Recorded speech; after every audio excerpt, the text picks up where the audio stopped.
হৃৎপিণ্ড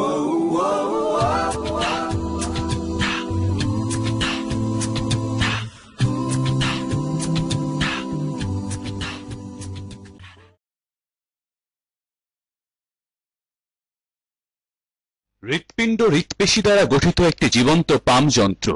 এটি আমাদের বুকের একটু বাম পাশে অবস্থান করে। হৃৎপিণ্ড প্রধানত ডান ও বাম এই দুই অংশে বিভক্ত। এই বিভাজন অক্সিজেন যুক্ত রক্ত ও অক্সিজেন রিক্ত রক্তকে মিশতে বাধা দেয়। রক্ত, রক্তনালিকা ও হৃৎপিণ্ড মিলে তৈরি করে রক্ত সংবহন তন্ত্র। এই তন্ত্র অক্সিজেন এবং খাদ্য দেহের সর্বত্র পৌঁছে দেয়। হৃৎপিণ্ড প্রতি মিনিটে 5 কোয়ার্ট রক্ত পাম্প করে। প্রতিদিন এটি 1 লক্ষ বার এবং বছরে 35 মিলিয়ন বার সংকুচিত ও প্রসারিত হয়। আমাদের দেহ থেকে কার্বন ডাই অক্সাইড যুক্ত নীল রক্ত হৃৎপিণ্ডের ডান অলিন্দ ও ডান নিলয়ে ফিরে আসে। পরবর্তীতে হৃৎপিণ্ড এই রক্ত পালমোনারি ধমনীর মাধ্যমে ফুসফুসে পাঠায়।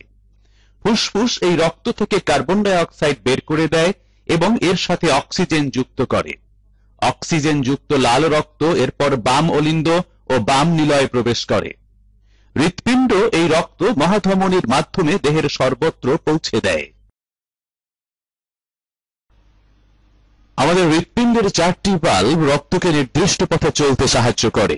এই বাল্বগুলো হলো ট্রাইকাসপিড, মাইট্রিয়াল, পালমোনারি ও আওর্টিক বাল্ব। এগুলো শুধুমাত্র এক দিকে খোলে। এই বাল্বগুলোর খোলা এবং বন্ধ হওয়ার শব্দই হলো হৃদস্পন্দন।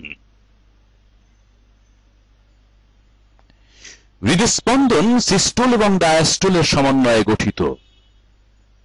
হৃৎপিণ্ডের সংকোচনকে বলা হয় সিস্টোল এবং প্রসারণকে বলা হয় ডায়াস্টোল। সিস্টোল অবস্থায় নিলয়গুলো সংকুচিত হয়। এর ফলে রক্ত ডান নিলয় থেকে ফুসফুসে এবং বাম নিলয় থেকে দেহে প্রবাহিত হয়।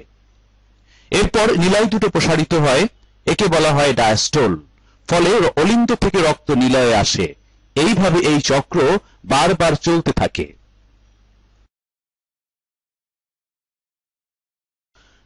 হৃৎপিণ্ড কোষ দ্বারা গঠিত একটি জীবিত অঙ্গ। তাই এর বেঁচে থাকার জন্য দরকার হয় খাদ্য ও অক্সিজেনের।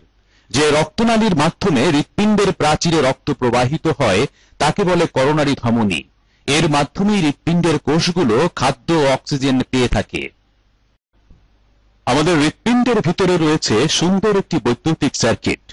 ডান অলিন্দের উপরে সাইনোয়াট্রিয়াল নোড থেকে এই সার্কিটে বৈদ্যুতিক ইম্পালস শুরু হয়। একে বলা হয় পেসমেকার। এটি প্রথমে অলিন্দ দুটোকে সংকুচিত করে। পরবর্তীতে এই ইম্পালস এট্রিওভেন্ট্রিকুলার নোড হয়ে নিলয়ে প্রবেশ করে এবং নিলয় দুটোকে সংকুচিত করে। এইভাবে এই বৈদ্যুতিক সার্কিট হৃদস্পন্দনকে নিয়ন্ত্রণ করে।